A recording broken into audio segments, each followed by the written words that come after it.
Ավետարանը պատմում է, որ Հիսուս հարությունից 40 օր անց համբարձվեց, 9 օր հրեշտակները պաշտեցին նրան տարբեր դասերում, իսկ 10-րդ օրը նստեց հոր աջ կողմում եւ առաքյալներին ուղարկեց խոստացած պարգևը՝ Սուրբ Հոգին։ Այս կիրակի հայ առաքելական եկեղեցին տոնեց հոգեգալուստը։ Այն առաքյալների վրա Սուրբ Հոգու իջման հիշատակությունն է, որը տեղի է ունեցել Սուրբ Հարության 50-րդ օրը։ Ամենայն հայոց հայրապետի հանդիսապետությամբ Մայր տաճարում հոգեգալստյան պատարագը Տեր Վարդան Աբեղան Ավասարդյանը մատուցեց։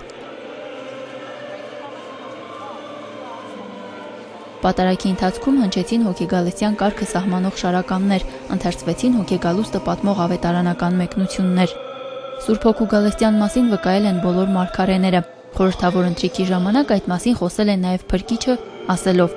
«Մխիթարիչը Սուրբ Հոգին, որին Հայրը կուղարկի իմ անունով, ձեզ ամեն բան կուսուցանի եւ ձեզ կհիշեցնի այն ամենն, ինչ ես ասացի ձեզ»։ Հոգեգալստյան տոնը ընդհանրական եկեղեցու ժամանակաշրջանում հայտնի էր Պենտեկոստե անունով։ Սա հունարեն բառ է, որ նշանակում է 50-րդ։ Գործք առաքելոցում նկարագրվում է, թե ինչպես Պենտեկոստեի կամ հինունքի օրերը լրանալուց հետո բոլորը միասիրտ միատեղ էին եւ հանկարծակի երկնքից հնչեց մի ձայն, սաստիկ հողմից եկած ձայնի նման եւ լցրեց ամբողջ այն տունը, ուր նստած էին։ Նրանց երևացին բոցեղեն լեզուներ, որոնք նստեցին նրանցից յուրաքանչյուրի վրա։ Եվ բոլորը լցվեցին Սուրբ Հոգով եւ սկսեցին խոսել ուրիշ լեզուներով, ինչպես որ Սուրբ Հոգին նրանց խոսել էր տալիս։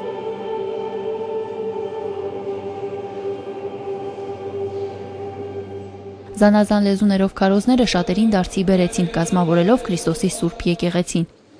Առաքյալները կարողություն ստացան Աստծո խոսքն ու ճշմարտությունը քարոզել բոլոր ազգերին։ Այսօր նորոգության տոն է, որովհետեւ մենք անգամ եւս վայելենք,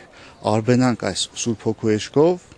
եւ զարդարվենք այս Սուրբ Հոգի գեղեցկագույն շնորհներով։ Բուն խորհուրդը կայանում է նրանում, թե ինչպես անենք այն հարուստ գանձերը, այն հոգեվոր հարուստ արժեքները, այն հարստությունը, որ դարեր ի վեր մեր հայրերը կուտակել են, այսօր Սուրբ Հոգու օգնությամբ,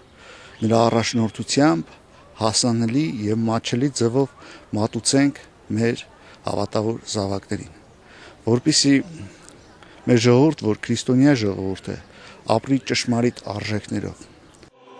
Հայր Աստծո եւ Որդի Աստծո հետ Սուրբ Հոգին կազմում է Սուրբ Երրորդությունը։ Հոգեգալստով Աստված երկիր ուղարկեց ճշմարտության հոգին, ինչպես որ խոստացել էր, որպես մխիթարիչ մարդկանց համար եւ որպես զորակցություն առաքյալներին։ Պետրոս առաքյալը հորդորում է. «Ապաշխարեցեք եւ թող ձեզնից յուրաքանչյուրը Հիսուս Քրիստոսի անունով մկրտվի մեղքերի թողության համար ու կստանաք Սուրբ Հոգու պարգևները»։